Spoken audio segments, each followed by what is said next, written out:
আসসালামু আলাইকুম বন্ধুরা, আশা করি সবাই ভালো আছেন।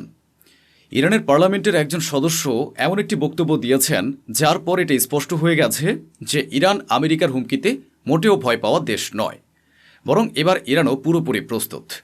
দেখুন সেই টুইট। ইরানের পার্লামেন্ট সদস্য প্রকাশ্যেই অবস্থান জানাচ্ছেন। তিনি লিখেছেন, যদি আমেরিকা আবার আমাদের উপর হামলা করে তাহলে আমাদের দ্বিতীয় সেরা বিকল্প হবে ইউরেনিয়াম সমৃদ্ধকরণ 90% পর্যন্ত বাড়িয়ে দেওয়া। অন্যদিকে জাতিসংঘ ও ইন্টারন্যাশনাল ক্রিমিনাল কোর্টে ইরান আমেরিকার বিরুদ্ধে মামলা দায়ের করেছে। ইরানের দাবি, তাদের পারমাণবিক স্থাপনাগুলো মানবতার উন্নতি ও জনগণের কল্যাণে ব্যবহারের জন্য তৈরি করা হচ্ছিল, কিন্তু আমেরিকা সেই নিউক্লিয়ার সাইটে হামলা চালিয়ে জনগণ ও পুরো দেশকে ঝুঁকির মুখে ফেলেছে। এদিকে আমেরিকায় বেকারত্ব বেড়ে 3.8% হয়েছে। এ কেমন যুদ্ধ লড়ছো তুমি যে আমেরিকার জনগণই এখন ভুগছে? অন্যদিকে আইআরজিসির মাথায় যেন অন্য পরিকল্পনা চলছে। এই ভিডিওটা দেখুন। আইআরজিসি এবং ইরানের সেনাবাহিনী বড় ধরনের সামরিক মহড়া চালিয়েছে। সে মহড়া দৃশ্য সামনে এসেছে।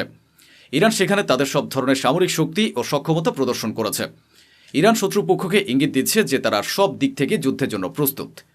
এদিকে ভারতের অবস্থা খারাপের দিকে যাচ্ছে। এর কারণ অন্য কেউ নয়, ইরান পরে, মোদি আগে। কিভাবে? যখন নির্বাচন দোরগোড়ায় ছিল তখন জনগণকে সঠিক তথ্য দেওয়া হয়নি। রিপোর্ট অনুযায়ী ভারতের কাছে মাত্র 45 দিনের এলপিজি মজুদ রয়েছে এবং প্রায় 60 দিনের প্রাকৃতিক গ্যাস ও ক্রুড অয়েলের মজুদ আছে। পুরো পরিস্থিতি নাজুক হয়ে উঠেছে। মোদিজি নির্বাচনী প্রচারণায় এসব কিছুই বলেননি, কারণ মানুষ তখন প্রশ্ন করত। নির্বাচনে জেতার জন্য মূল্যস্ফীতি নিয়ন্ত্রণে রাখা হয়েছিল, আর জয়ের পর ধীরে ধীরে সব কিছুর দাম বাড়ানো হচ্ছে। এখন সরকার মানুষকে বিয়ে শাদী বা অনুষ্ঠানে সোনা না কেনার পরামর্শ দিচ্ছে, কারণ সোনা সরকারের প্রয়োজন। এটি একটি বিশাল খেলা। অন্যদিকে আমেরিকা, চীন ও ইরানের উপর নতুন করে আরও কিছু নিষেধাজ্ঞা আরোপ করেছে, কারণ চীন এবং ইরান ধারাবাহিকভাবে বাণিজ্য চালিয়ে যাচ্ছে। ইরান চীনের কাছে বিভিন্ন সরঞ্জাম ও সামগ্রী রপ্তানি করছে। এদিকে ইউরোপীয় ইউনিয়ন ঘোষণা করেছে যে তারা স্ট্রেট অফ হরমুজে নিজেদের অপারেশন আরও বিস্তৃত করতে পারে, আরও বাড়াতে পারে।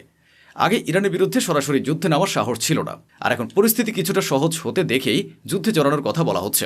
অন্যদিকে চীন পাকিস্তানকে বলেছে মধ্যস্থতা করানোর জন্য আরও বেশি চেষ্টা করতে, আরও মনোযোগী হতে এবং আরও সতর্কতা অবলম্বন করতে, যাতে দ্রুত কোনো সমঝোতা চুক্তি করানো যায়। এদিকে ইরানে পরপর দুটি শক্তিশালী ভূমিকম্প হয়েছে, তবে ইরান সরকার জানিয়েছে যে ভূমিকম্পে কোনো প্রাণহানি বা বড় ধরনের আর্থিক ক্ষতি হয়নি। ইরানের বিরুদ্ধে জাতিসংঘে যে বিল আনা হতে যাচ্ছে সেটি ইতিমধ্যেই 112টি দেশ সমর্থন করছে। এ বিলের মূল বিষয় হল ইরান যেন নিয়ন্ত্রণ ছেড়ে দেয় এবং স্ট্রেট অফ হরমুজকে আগের মতো উন্মুক্ত ও স্বাধীন করে দেয়। এ প্রস্তাবের পক্ষে 112টি দেশ ভোট দিতে রাজি হয়েছে, আর যদি বিলটি পাশ হয়ে যায় তাহলে ইরানের উপর তা মানতে চাপ তৈরি হবে। ইসরায়েলের কর্মকর্তারাও প্রকাশ্যে বলছেন, যদি ইরান ও আমেরিকার মধ্যে কোনো চুক্তি না হয় তাহলে তারা খুশি হবেন, কারণ তাদের স্বপ্ন হলো গাজার মতো পরিস্থিতি ইরানেও তৈরি করা। অন্যদিকে ইরানি হ্যাকাররা ইসরায়েলি বহু মানুষের ফোনে বার্তা পাঠাচ্ছে। স্ক্রিনশট ও ছবিতে দেখা যাচ্ছে বিভিন্ন ইহুদিকে মেসেজ পাঠিয়ে বলা হচ্ছে আইআরজিসির জন্য গুপ্তচর বৃত্তি করতে এবং তাদের সঙ্গে কাজ করতে। ইসরায়েল চীনের বিরুদ্ধে অভিযোগ তুলেছিল যে চীন ইরানকে অস্ত্র, ক্ষেপণাস্ত্র এবং আরও কিছু বিপজ্জনক বিস্ফোরক সরঞ্জাম সরবরাহ করতে। এ অভিযোগে চীন ক্ষুব্ধ প্রতিক্রিয়া জানিয়ে বলেছে ইসরায়েল সম্পূর্ণ মিথ্যা বলছে এবং এমন কিছু ঘটছে না। এদিকে ইরানকে ভেতর থেকে দুর্বল করার চেষ্টা চলছে। এর প্রমাণ হিসেবে বিভিন্ন ভিডিও সামনে আনা হয়েছে। ইরান শতাধিক মানুষকে গ্রেফতার করেছে এবং সম্প্রতি আরও অনেককে আটক করা হয়েছে। জানানো হয়েছে যে এই লোকগুলো ইরানের নাগরিক হয়েও দেশের ভেতর থেকে ইসরায়েল ও আমেরিকার হয়ে কাজ করছিল, গুপ্তচর বৃত্তি করছিল এবং গোপন তথ্য ফাঁস করছিল। ইরান স্পষ্টভাবে বলেছে যে তারা পুরো অঞ্চলের উপর কড়া নজর রাখছে এবং প্রতিটি গতিবিধি তাদের পর্যবেক্ষণে রয়েছে। কোনো ভুল পদক্ষেপ নেওয়া হলে তার শাস্তি দেওয়া হবে। তারা আরও বলেছে, যদি আমেরিকা কোনো ধরনের উস্কানিমূলক পদক্ষেপ নেয় তাহলে এবার যুদ্ধে আরও কঠোর জবাব দেওয়া হবে।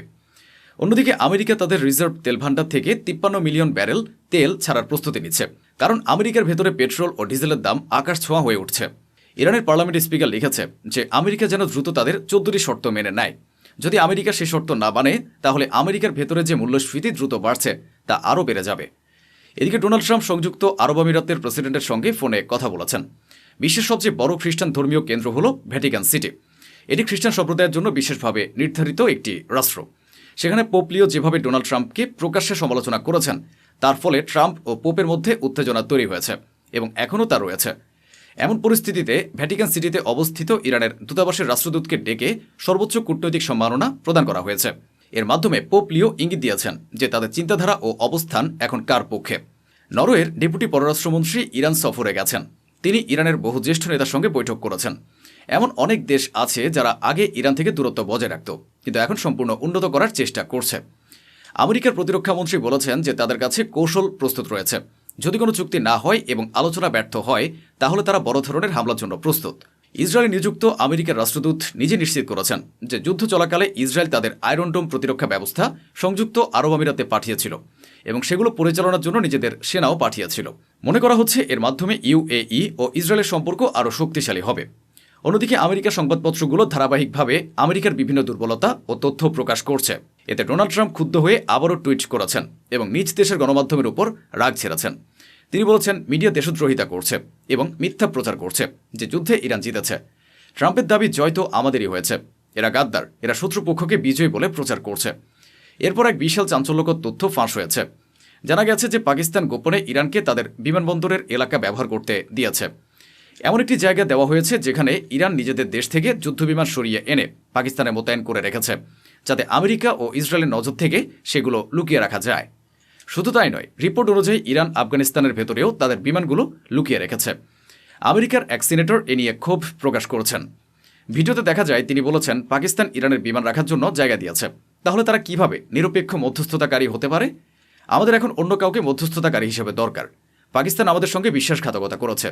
ডোনাল্ড ট্রাম্প অত্যন্ত দুশ্চিন্তায় আছেন। খবর এসেছে হোয়াইট হাউসের ভেতরে ইরান সংক্রান্ত বিষয়ে কিছু তথ্য ফাঁস হয়েছে, তাই তদন্ত শুরু হয়েছে কে হোয়াইট হাউসের ভেতর থেকে গুপ্তচর বৃত্তি করছে এবং ইরানকে তথ্য দিচ্ছে তা খুঁজে বের করার জন্য দোষীকে গ্রেফতার করে কঠোর শাস্তি দেওয়ার নির্দেশ দেওয়া হয়েছে। অন্যদিকে আমেরিকা আবার অবস্থান পরিবর্তন করেছে। ডোনাল্ড ট্রাম্প যে অবরোধ বা ব্লকেট নীতি দিয়েছিলেন সে বিষয়ে আমেরিকারই কিছু কর্মকর্তা মন্তব্য করেছেন যেটি উদ্বেগজনক, কারণ এ অবরোধ বজায় রাখতে এত বেশি খরচ হচ্ছে যে সেটাই এখন আমেরিকার জন্য বোঝা হয়ে দাঁড়িয়েছে। এই পরিস্থিতির মাঝে রাশিয়া নিজেদের দেশে বিশ্বের সবচেয়ে বড় ড্রোন কারখানা তৈরি করে ফেলেছে। রাশিয়া নিজেরা তো ড্রোন ব্যবহার করছে, পাশাপাশি ইরানকেও বিপুল ড্রোন রপ্তানি করছে। ডোনাল্ড ট্রাম্পকে প্রশ্ন করা হয়েছিল তিনি কি পাকিস্তানের উপর ভরসা করেন, পাকিস্তানকে মধ্যস্থতাকারীর ভূমিকা থেকে সরাতে চান কিনা। জবাবে ট্রাম্প বলেছেন, না, পাকিস্তান খুব ভালো কাজ করছে, আমাদের কোনো সমস্যা নেই। এরপর সেই গোলাপি শুকর বলেছে ইরান যেন দ্রুত আমেরিকার শর্ত মেনে নেয়, নইলে আমেরিকা ইরানকে মূল থেকে শেষ করে দেবে। এদিকে আমেরিকার ভেতরেও তুমুল হট্টগোল শুরু হতে পারে, কারণ ট্রাম্প এক বিবৃতিতে বলেছেন যে আমেরিকার ভেতরে কি হচ্ছে, মূল্য বৃদ্ধি কোথায় যাচ্ছে বা জনগণের কি অবস্থা হচ্ছে তাতে তার কিছুই যায় আসে না। তার একমাত্র লক্ষ্য হলো ইরান যেন কোনোভাবেই পারমাণবিক সক্ষমতা অর্জন করতে না পারে। অন্যদিকে কাতারের আমির বলেছেন ইরান যেন স্ট্রেইট অব হরমুজকে উন্মুক্ত রাখে এবং এ জলপথের নাম করে বিশ্বকে হুমকি না দেয়। তিনি আরও বলেন ভবিষ্যতে ইরান, মধ্যপ্রাচ্য ও আমেরিকার মধ্যে এ ধরনের সংঘাত বা যুদ্ধ যেন আর না হয় সে বিষয়টি বিশেষভাবে নিশ্চিত করতে হবে। তুরস্কের পররাষ্ট্রমন্ত্রী বলেছেন ইসরায়েল এখন পুরো বিশ্বের জন্য একটি সমস্যা এবং বড় ধরনের সংকটে পরিণত হয়েছে। এদিকে লেবাননের উপর ইসরায়েলের হামলা আজও অব্যাহত রয়েছে। এই ক্রমাগত হামলার দৃশ্যগুলো দেখুন।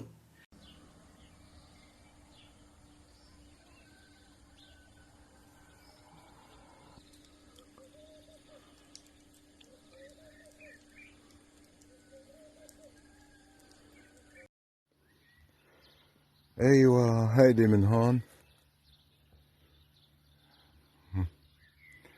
هيدي غارة الليل ليلا.